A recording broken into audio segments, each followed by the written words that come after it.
O Zen budismo atinge qual parcela da população brasileira?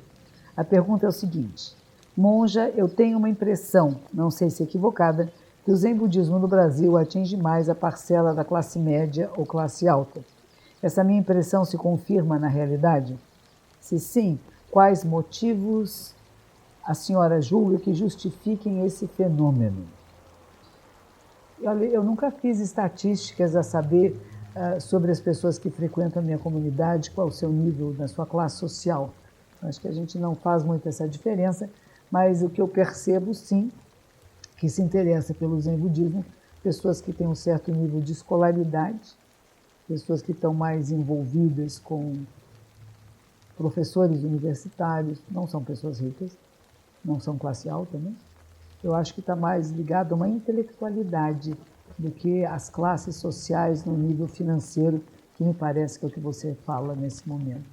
Então, nós temos uma procura maior, porque o nosso país, o Brasil, é um país basicamente cristão.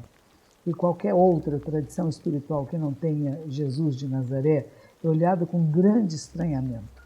E só aqueles que já viajaram para outros países, que têm contato com outras culturas e outras tradições, se interessam por conhecer e se aprofundar um pouco mais em alguma coisa que veio da Ásia.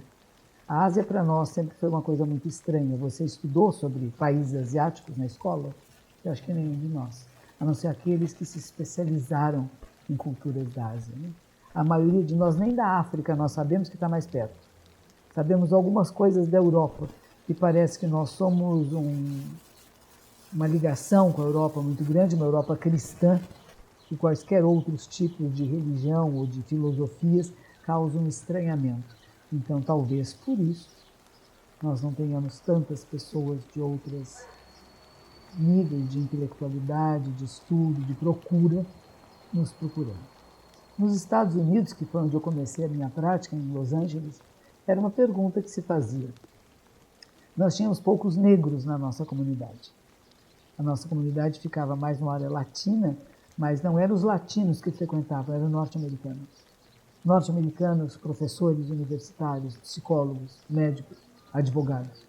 É uma coisa que vem, porque também nos Estados Unidos, que é um país de tradição cristã, o budismo tem um certo estranhamento.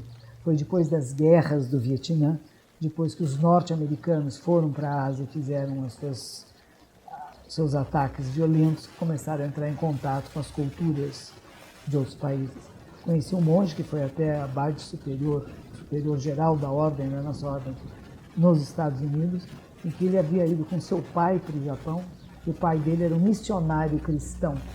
E ele encontrou o Zen budismo, se tornou monge e acaba sendo até o superior da nossa ordem por alguns anos nos Estados Unidos.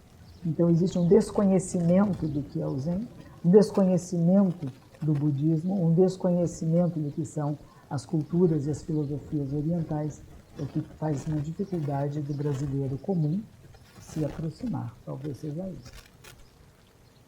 É o que eu tenho como reflexão, mas é uma reflexão muito sem profundidade, sem estatísticas, sem pesquisas maiores do que esta. O professor Ricardo Mário Gonçalves, outro dia estive com ele, é um dos pioneiros do budismo no Brasil, e ele contava, quando fizeram essa pergunta para ele, assim, não, o budismo não faz separação de classes sociais, todos são igualmente acolhidos. Agora é preciso que a pessoa saiba onde está o tempo, como chegar lá e como iniciar suas práticas.